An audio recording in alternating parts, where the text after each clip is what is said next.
Hey everybody, welcome back to Gideon Stuff. Today we have what I think will turn out to be a very interesting video. We're reviewing the Kizer Towser K. I know I'm late to the party, but I'm always late to the party. Yeah, got a lot of thoughts about this guy. Let's go ahead and get into some of them. Let's scroll up here just a little bit. Okay, so let's start off with some blade length measurements. Sharpened edge coming in about 3 1/4 inches. Entire blade length we're coming in maybe even a little bit over 3.5, maybe close to 3 3/4. As you can see there, definitely a very large blade and a fairly large knife overall. Let's bring out our size comparisons. Ontario Rat 1 and the 2. Yeah, definitely this knife has some presence.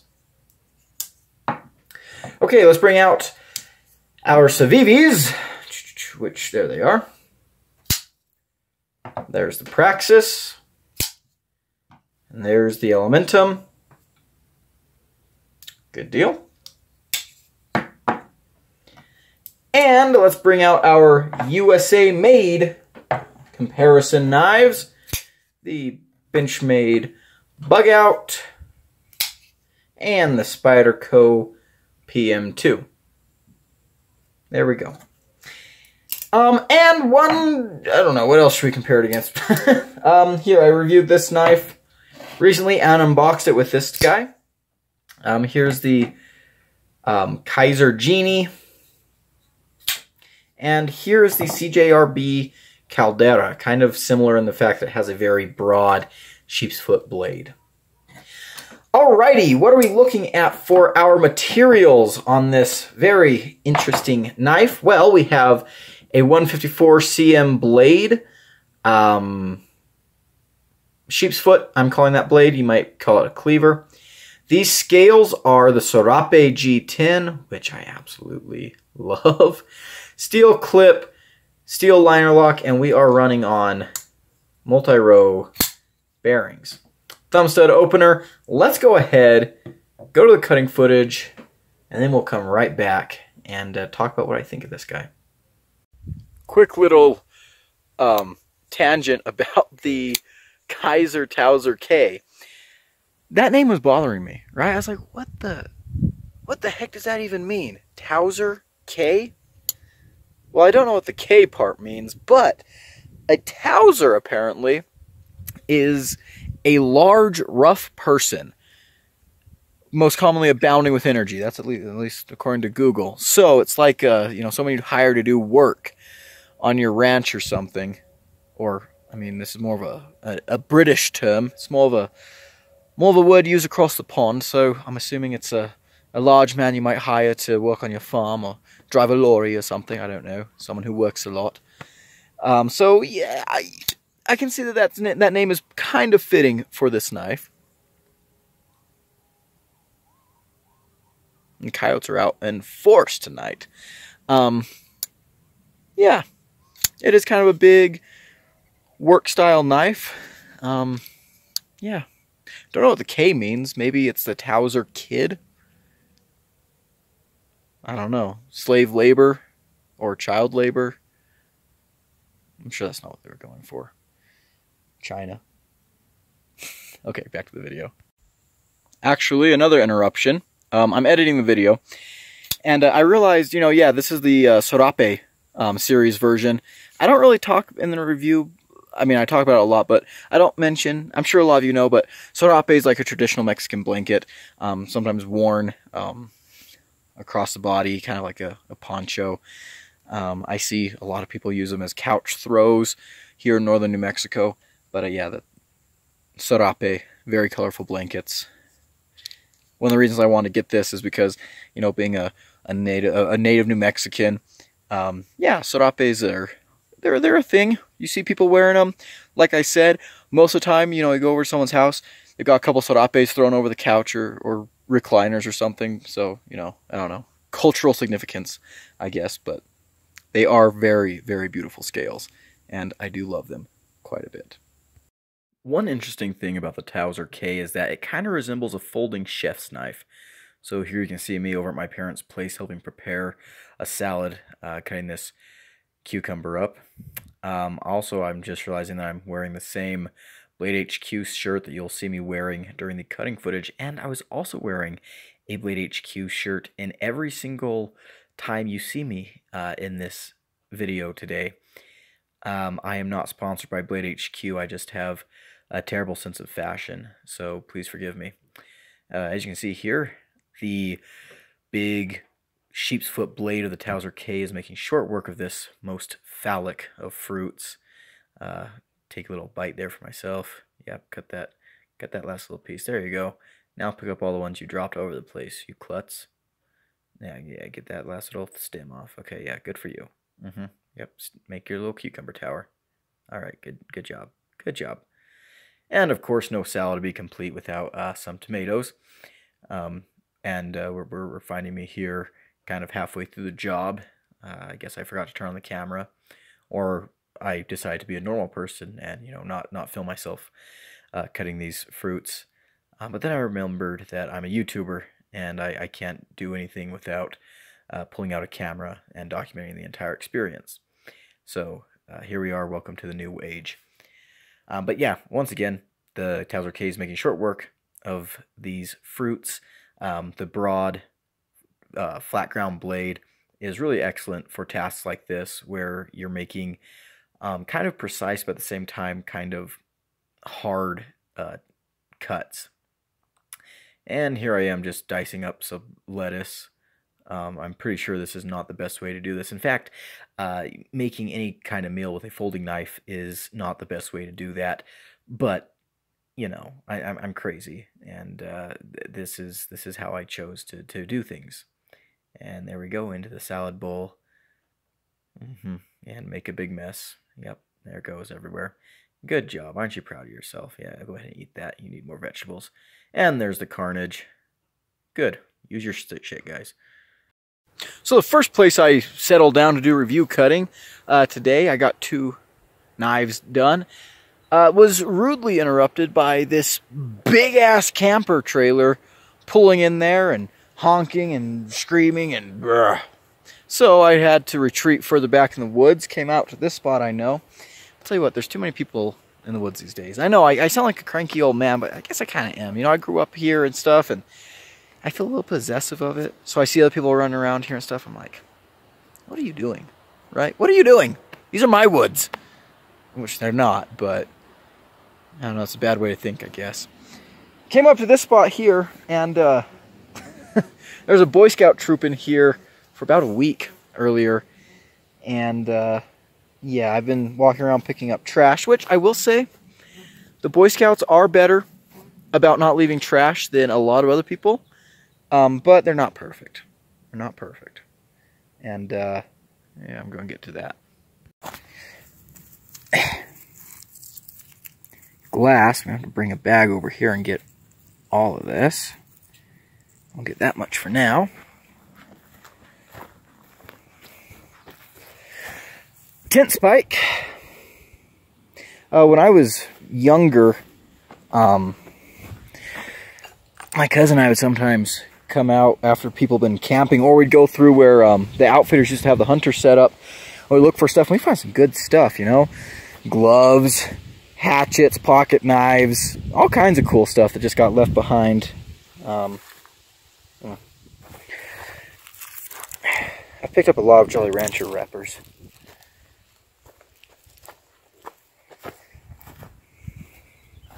And I think that's a hot Cheeto. Hot fry. Oh. Another Jolly Rancher wrapper. Ah! Another one.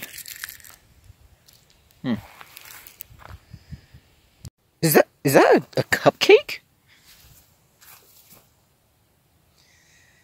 Oh, and look. Who would have thought? More Jolly Ranchers. Man, these Boy Scouts must have been addicted to frickin' Jolly Ranchers. My gosh.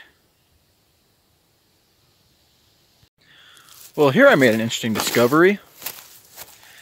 Saw this piece of wood with a rope tied around it, and then it's got a little BSA emblem on it, nailed in there. This actually looks older than this week, though, so this might be a pretty popular spot for these Boy Scouters. I've been following trails of water bottles. I know these Boy Scouts are real hydrated, including one water bottle full of urine. Like, really, man? Really? You're out in the woods. This is the greatest thing about being a man, is going outside, unzipping, and just letting go. You don't have to worry about aiming. You don't have to worry about being polite or anything. You just spread your legs and you go. Why a water bottle? Come on, man. If there's one thing I do love seeing left behind by people, it's not trash like this that I'm still picking up. It's arbor glyphs, like this little one behind me. Yeah, I assume the Boy Scouts, at least the troop that was in here this week, maybe some others, come to this spot frequently and leave little carvings like this. This one's probably, I don't know, 5 or 6 years old. I love arbor glyphs. Absolutely love them. I know a lot of people, I don't know, maybe a lot of people have problems with, you know, carving into these living aspens. I've left plenty of arbor glyphs around these woods in my day, and I probably will in the future. I'm just being honest. But I love them. I love them. Sometimes you'll see, like the old cowboys, when they come through here pushing cows, they would carve the brands of whatever herd they happened to be pushing at that time into these trees. And you can tell they came by a long time ago, because some of these arbor glyphs will be 15 or 20 feet in the air. And so you know the tree has grown a lot since it was carved. And yeah, I love arbor glyphs. They're fantastic. All right, I'm done picking up trash. Came back here in the woods a little bit, doing some hiking around. Picked up a beer bottle. Don't think this was the Boy Scouts. Hope not. Probably shouldn't have been. But I did find their bathroom. So I'm done. Yep, that's it. Back to the truck. Alrighty, enough picking on the Boy Scouts. It's time to do some review cutting, which I love the Boy Scouts, right? Or Scouts, I guess is what they're called nowadays. I used to be in Boy Scouts. In fact, my dad was a scout master for our troop, and my mother was actually the din leader when I was in Cub Scouts through Webelos. And I think it's called the din master, I'm pretty sure. It's been a long time. But no, I have a lot of respect for Scouts and stuff. Some of my best friends are, you know, some really good Eagle Scouts. I think those are really, you know, getting your Eagle Scout, that's something that I kind of regret. I only ever made it to first class, and then my family moved, and I just kind of stopped doing Boy Scouts. I decided, you know what, I'm going to focus my life on other things, like cowboying and being a massive nerd at school. So, yeah, I do kind of wish I would have had got my Eagles. I think that would have been cool, but I did not.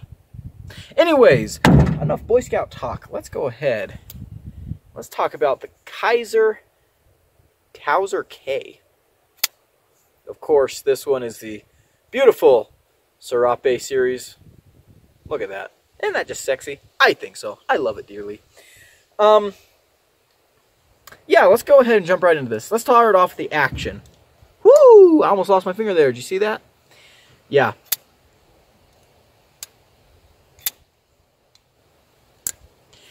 Thankfully, they give you this little area here that you can catch on your thumb and then get your thumb the heck out of Dodge, because if you don't, you will be a thumbless person, and then everyone will laugh at you and not respect you, because thumbs are what make us human.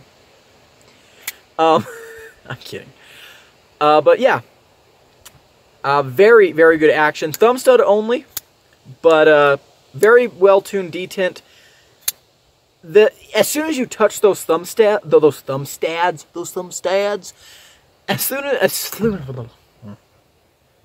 gotta remember how to English. Okay. As soon as you touch the thumb studs, the blade comes rocketing out. It almost feels like it has a light detent, because you just barely touch the studs and it's pop. It's open, but the detent is tuned very well to where it's like, you know, you don't feel like there's you don't put a lot of pressure on the stud, but man, it just flies out. So, very, very satisfying action. And of course, if you like guillotines, this is for you. Mine keeps, Yeah, and right now it's got blade play too. No matter how often I adjust it or Loctite it, I Loctited this pivot and I set it for 48 hours. Didn't touch it at all, let that Loctite sit, but it loosens up. When I do tighten it all the way, the action is ever so slightly stiffer, ever so slightly. And of course you can get it where there's no blade play.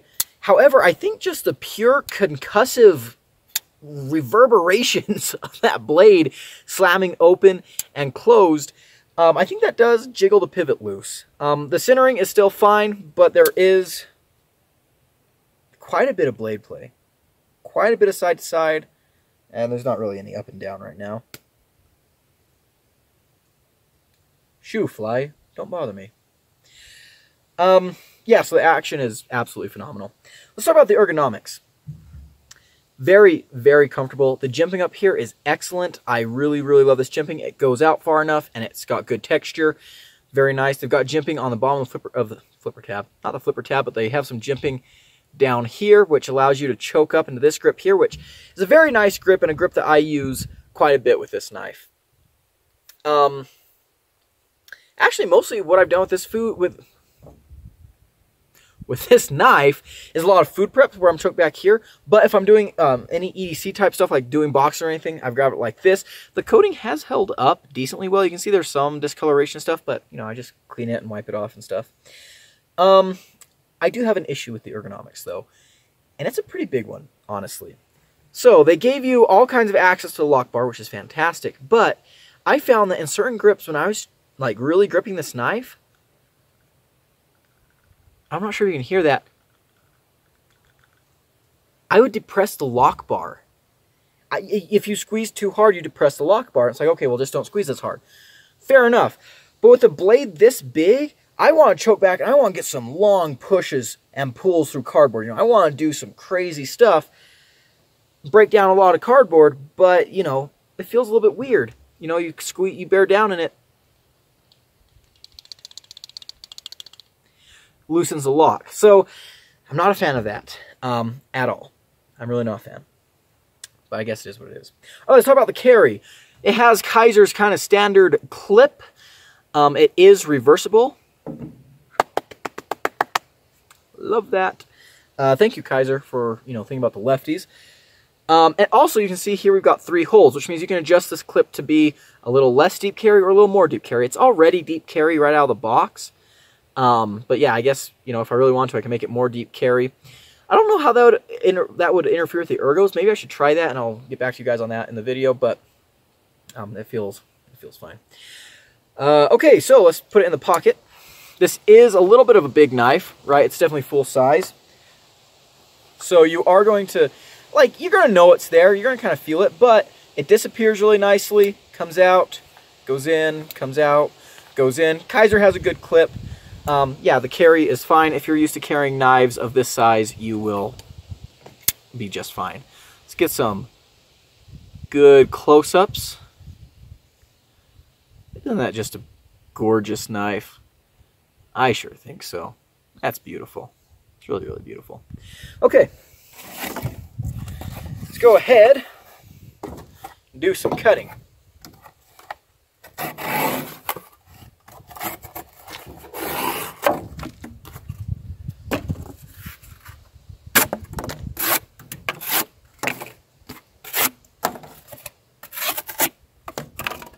Remember what I was saying about wanting to get some big long cuts?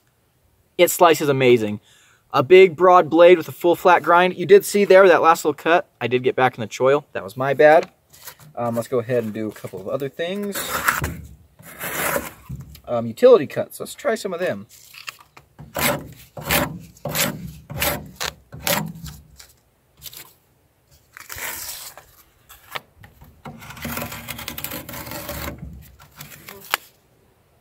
It works amazingly. It's a very useful blade shape. One of the things I like most about it is the way this handle is configured. You can get down on a cutting board very, very nicely, which, let's go ahead and demonstrate with our rope. This is going to be fun. Let's grab our rope here. Woo! 154 cm on the blade. I did not mention that, so there you go. What did I just kick? Another tent stake. I'll pick that up here in a second. Okay. 1, 2, 3. And yeah, we got all the way through on the third one. I want to get back here where I can really get all the way down on this cutting board. Yeah. Yep. Yeah.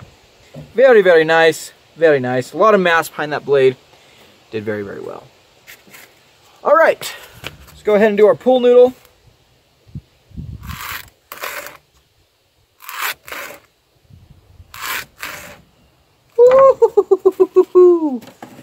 Oh yeah. Oh yeah. That beautiful, beautiful. We were able to go, get back here. Very, very thin with this one. It's gorgeous. I love seeing that. I just love seeing that. Fantastic performance here. Guys, I'll tell you what. A big, broad blade with a flat grind cannot be beat. A high flat grind, I love a good hollow grind. I really do. But man, broad, flat ground beast blades like this really, really tickle my jimmies. That was disgusting. Let's go back to the table and talk about this knife.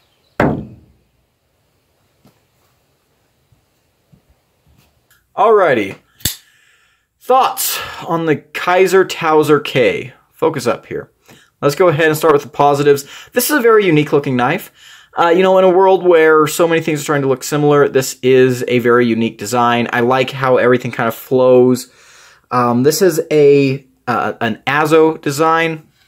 You see his little maker's mark there. Get a close up on this blade. Yeah, very, very unique looking knife. Next thing, let's get it out of the way. The action is stupid. It is ridiculous. Absolutely ridiculous.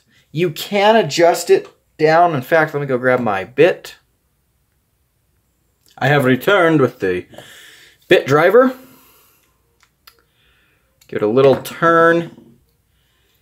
And you can tighten up the action a little bit, but it's still very, very smooth. So yeah, that is a combination of the multi-row bearings as well as just this large blade. But it's really fun, right? If you like finger guillotines, yeah, you'll like this for sure. Speaking of the action, thumb studs only, but that's all it needed. I like the thumb studs quite a bit. They're very comfortable. I love thumb stud knives. I'm glad this knife is on thumb studs. Yeah, very, very, very nice.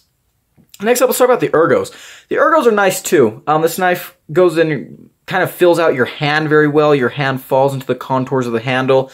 They gave you this really fine jimping up here. Let's get a closer look at that. They gave you that really fine jimping there so you can choke up and grab the knife like this very, very securely. Finger kind of goes in there. Really nice. The jimping on the top of the blade is excellent. Kizer, I really appreciate you guys doing good, proper jimping. It extends out enough along the spine. It's got a great texture. No matter where I'm gripping the knife, my thumb lands exactly on the jimping. I really, really like that. Another thing with the ergonomics is this does allow you to kind of get onto some cardboard, onto some cutting board type cuts. You can grab it in a grip like this and do some chefy work if you so desire. This is kind of a folding chef knife in a lot of ways. But yeah, that's very, very cool.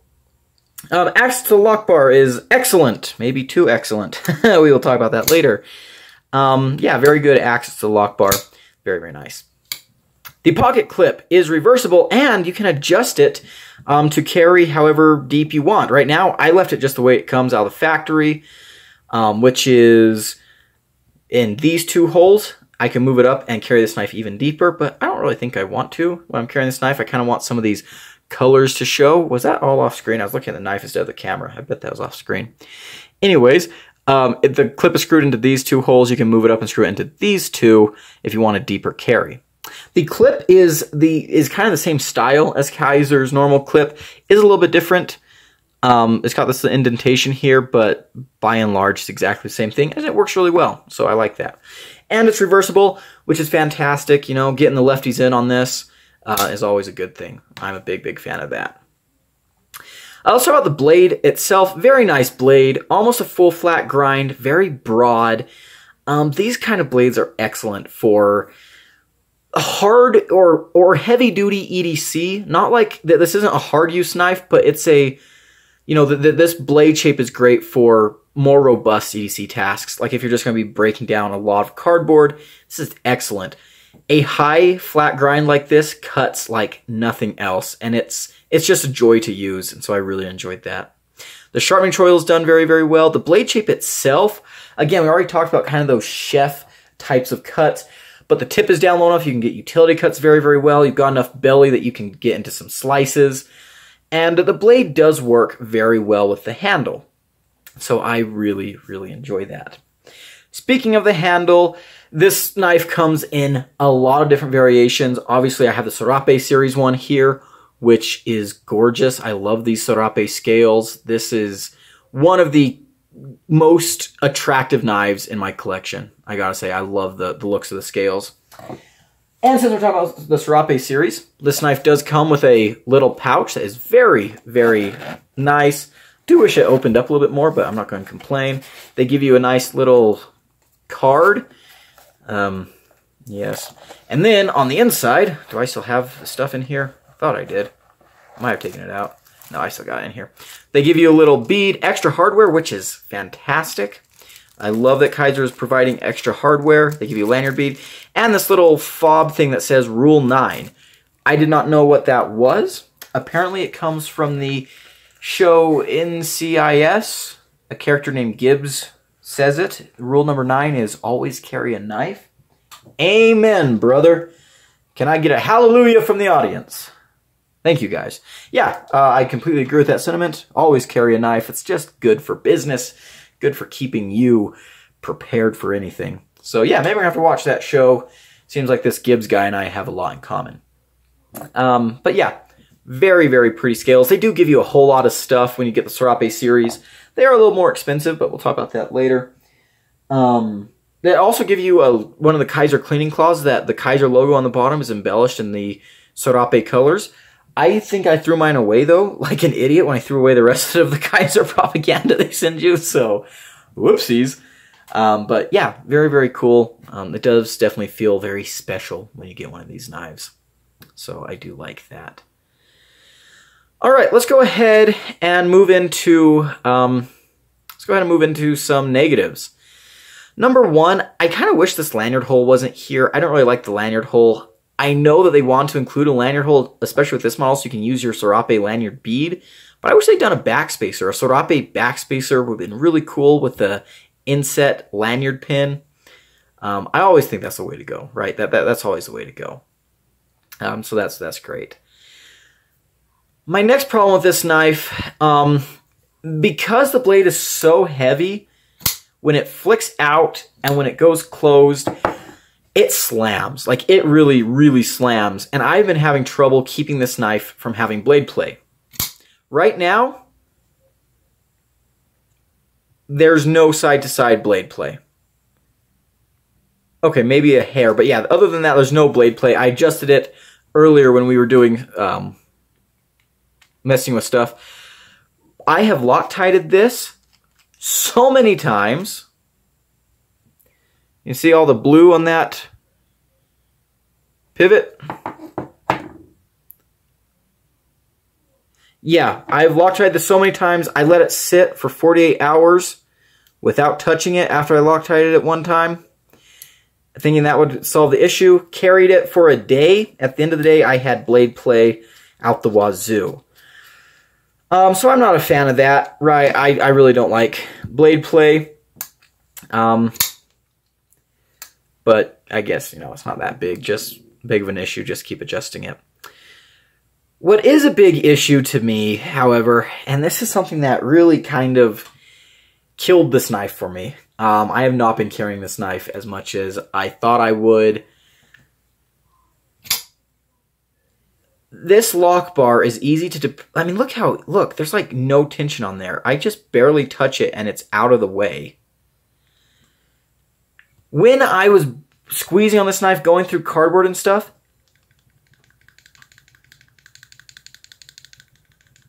hear that?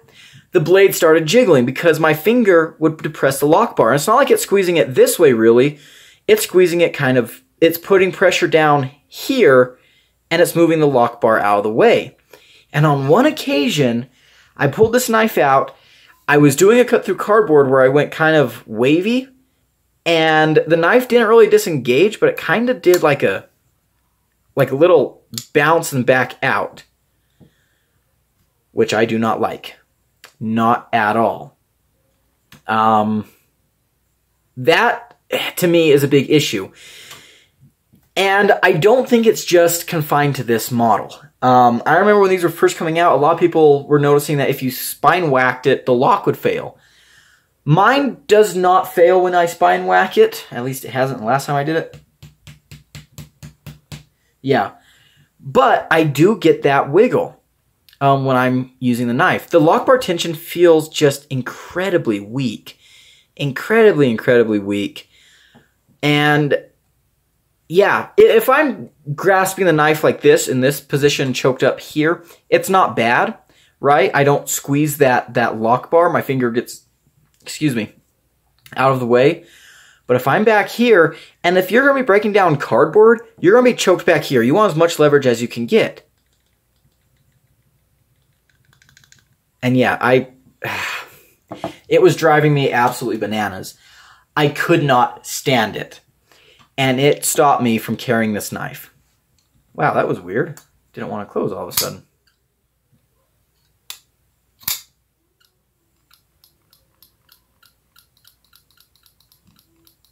Hear that squeak? And the blade needs to have a little shake before it falls. What the heck? Let's loosen that pivot just a hair. Okay. Another thing I will say, I'm not the biggest fan of guillotine action. When I'm using a knife, I really don't want it to be that fall shut, especially if it's a liner lock. If it's a button lock, and it does that, that's fine because I'm using it, and then I get my fingers the hell out of the way, and it slides shut.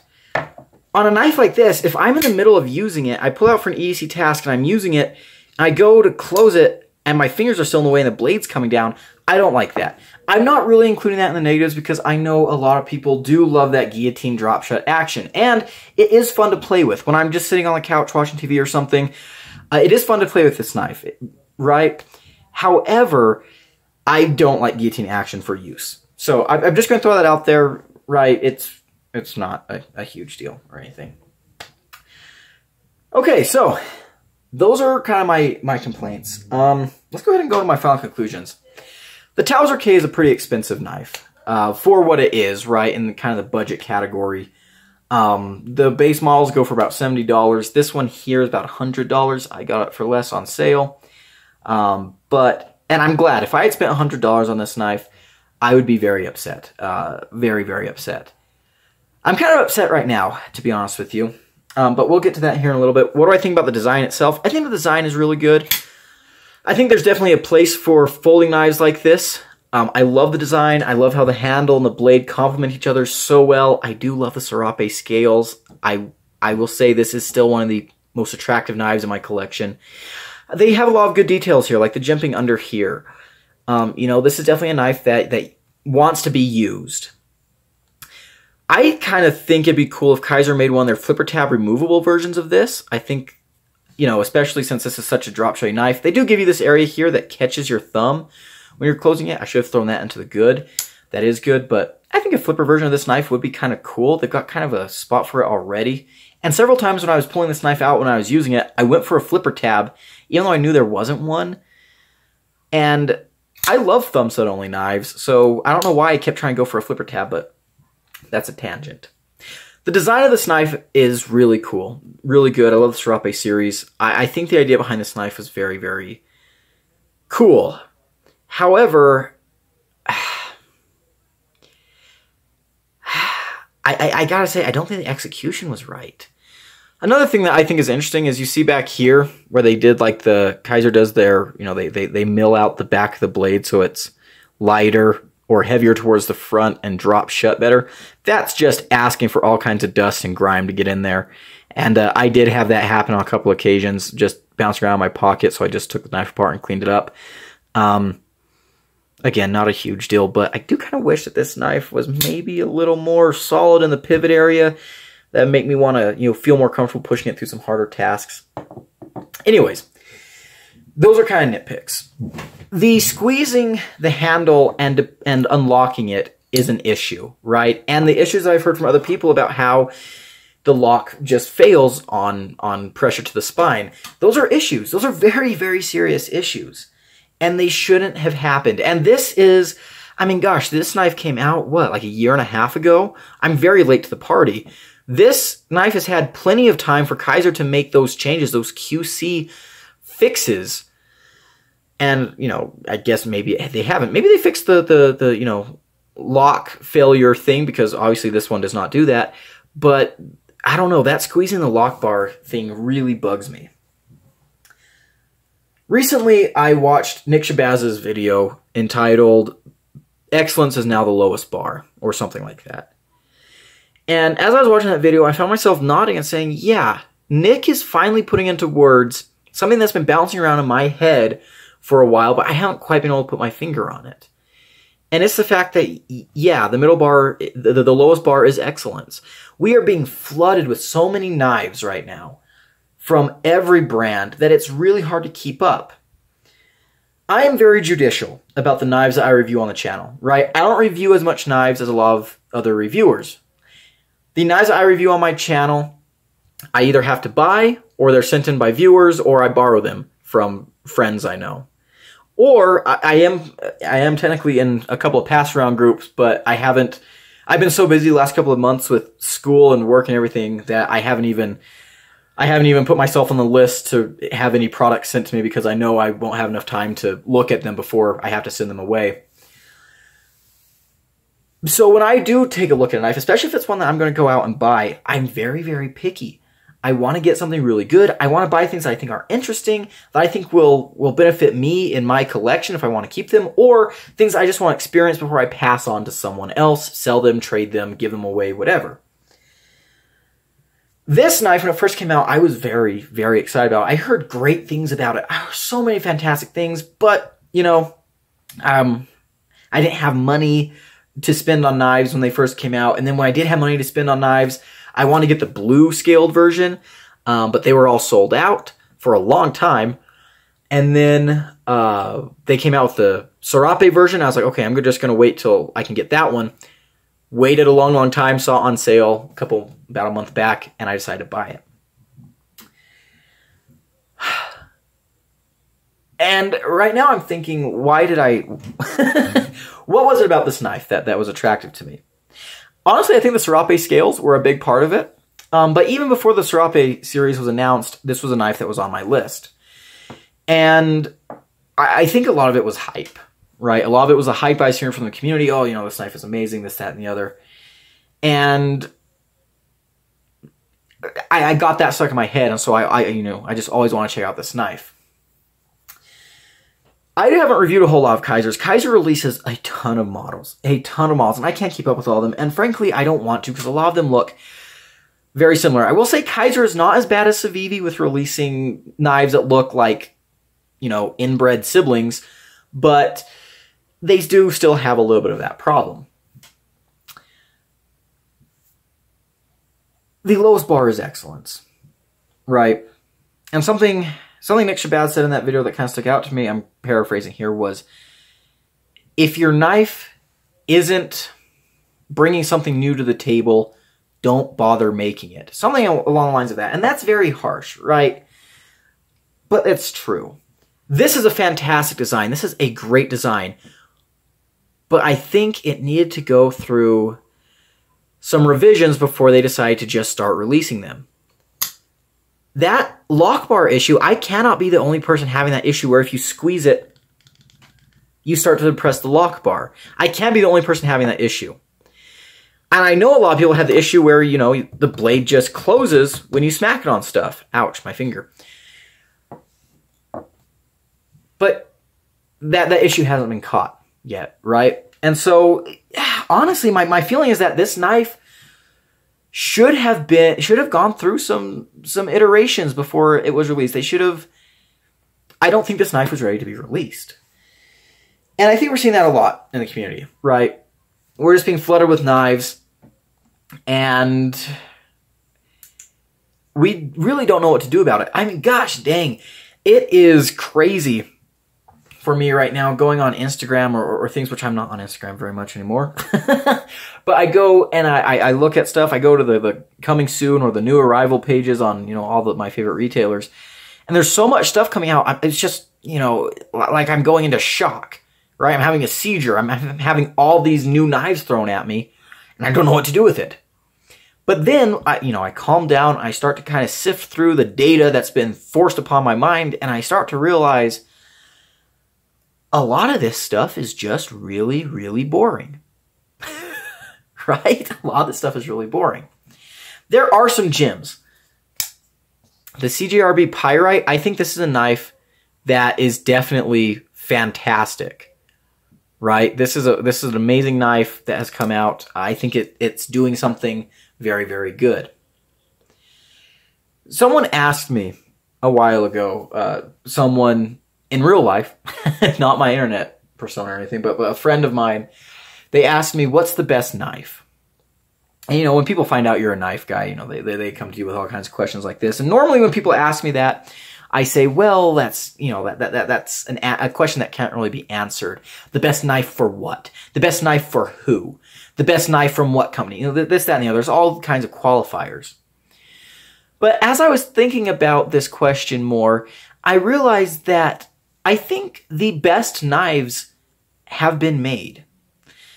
I think that no matter what type of person you are, no matter what your budget is, no matter what your use requirements are, no matter what your tastes are, I think that there is a knife somewhere out there that has been made just perfect for you. A knife that you could have and own for the rest of your life and never have any complaints with and never want for another knife in your life. And of course, that knife's going to be different for everyone, but I do think that literally everyone has a knife out there that is perfect for them. When we have this type of environment in the knife community where the perfect knife has already been designed, you need to bring your A game. If you're going to release something, you need to bring your A game. This knife here, $100, and it has that serious of an issue? No. That's unacceptable. That's not excellence. That is not excellence. This knife here, the CJRB Pyrite, I don't have my drop point around here, but I can bring it out too. This knife is excellent. This knife is very well made. It's purpose made. Everything about it works. I've got a couple little nitpicks. I am going to review it, and I'm going to nitpick it like the crazy reviewer I am. But this knife here is really, really damn excellent. And this knife is under $50. When you have the perfect knife, I mean, the perfect knife could honestly, the perfect knife for anyone, like give one to everyone in the world and they'll be happy with it. That knife could also exist too. And I'll bet you anything, it's probably under $100. So, when you're competing with such quality in the knife world today, you need to make sure that you're doing what you need to do. You need to make sure that you're dotting your I's and crossing your T's and making sure that you are putting out the best damn product you possibly can.